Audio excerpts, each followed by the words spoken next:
किस तरीके से देखते हैं आप उनकी शिकायत को? बहुत से देखिए, भारत एक संवैधानिक देश है। इस संवैधानिक देश में कोई भी कारोबार किसी भी नाम से कर सकता है, किसी को पाबंदी तो है नहीं। अब अब कोई अल कबीर के नाम से कारोबार करेगा तो आप उसे बंद करा देंगे। अल नूर के नाम से कोई हिंदू कारोबार अगर कर रहा है तो वो आपने आपने वो बंद करा दिया है क्या? नहीं बंद कराया ना, क्योंकि आपको वहां से टैक्स भी मिलता है। अब जो ये बैंड बैंड का काम करते हैं, जो लोग शादियों में ये सब काम करते हैं, तो वो तो रजिस्ट्रेशन कराते हैं अपना, रजिस्ट्रेशन कराते हैं और टैक्स भी देते हैं, सारी चीज़ें देते हैं। तो किसी को क्या परेशानी है उसके अंदर?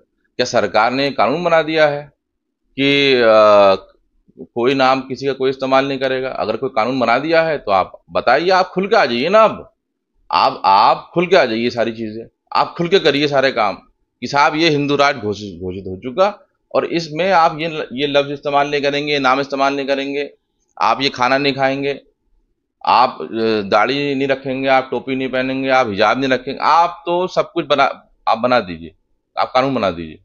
अभी उत्तर प्रदेश सरकार की तरफ से उसमें एक नोटिफिकेशन जारी कर दिया था कि यादवों की और मुसलमानों के ऊपर जो चीज़ें हैं वो आप खाली कराइए ज़मीनें। तो ज़मीनें खाली यादव मुसलमानों ने कर रखी थी क्या? सबने कर रखी हैं। जिन्होंने कर रखी हैं सब पे कार्रवाई हो, वो गलत बात तो है नहीं। बाद में पता चला कि वो निरस्त भी कर दिया वो ऑर्डर जो भी था। लेकिन एक नफरत का माहौल तो पूरे देश के अंदर है ही।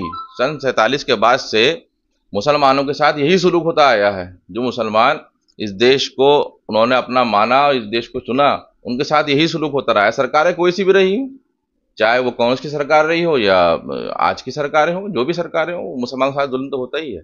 मुसलमान देखते ना उनको गुस्सा आ जाता है ना, वो देखना नहीं चाहते कि मुसलमान कहीं दिखाई दे जाए। जैसे ही मुसलमान दिखाई दे जाए उनकी भवें चढ़ जाती हैं, उनके तेवर तेज हो जाते अब हैं। इस पे आपका क्या रद्द-ए-अमल है कि जो आपका ये जो आईजेड हटी गई है मुरादाबाद में? देखिए, संवैधानिक तरीके से कोई भी आदमी कोई काम करता है तो आप उसको तो रोक नहीं सकते। कैसे रोक लेगा कोई भी? बिल्कुल उनको इजाज़त है कोई भी काम करें। और मुसलमानों में देखिए, मुसलमानों में बैंड बाजा तो पहले ही बंद है, और उसकी सबसे बड़ी वजह फिजूल खर्ची है। तो मुसलमानों ने तो इसको तर्क कर दिया है। वो बैंड बाजा बारात तो अपनी शादियों में इस्तेमाल नहीं करते वो, क्योंकि ये एक फिजूल खर्ची होती है। इसमें शादी महंगी होती हैं, लड़कियों पे, बेटियों पे, उनके माँ बाप पे बोझ पड़ता है। तो ये सब चीज़ें बंद कर दी गई, बेटों पे बोझ पड़ता है, वो चीज़ें बंद कर दी गई। तो एक अच्छी बात थी, हमने तो इस चीज़ को कर दिया। तो बाकी लोग अगर कर रहे हैं तो ठीक है, लेकिन आप किसी को करने से कैसे रोक लेंगे?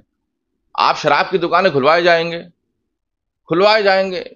आप चुन चुन के मोहल्ले चुनेंगे कि कौन सी जगह खाली है जहाँ पे शराब की दुकान रह गई है, ठीक? और कोई आदमी जो है वो अपने कारोबार के लिए, बच्चों को पालने के लिए बैंड बाजा का इस्तेमाल कर रहा है, तो आप उसको बंद करने पर तुले हुए हैं। ये तो आपके ऊपर देखना है ना, आपका दोहरा रवैया है सरकारों का हमेशा मुसलमानों के साथ। और इस चीज ये चीज जो है देश को कमजोर करने वाली है। मैं तो हमेशा मानता हूँ कि जो भी ये सब काम करते हैं, जो हिंदू मुसलमानों को लड़ाने का काम करते हैं, वो तो चाइना के और पाकिस्तान के एजेंट हैं सारे के सारे। जो भी ये काम कर रहे हैं, जो भी मुसलमानों को, आपको देश में जो भी मुसलमानों को गाली बकता हुआ दिखाई दे जाए, तो उसकी ये पहचान है, ये टेस्टिंग स्टोन है, कि जैसे ही आपने देखा कि कोई मुसलमानों को गाली बक रहा है तो आप समझ लीजिए कि वो ये तो पाकिस्तान का एजेंट है, चाइना का एजेंट है।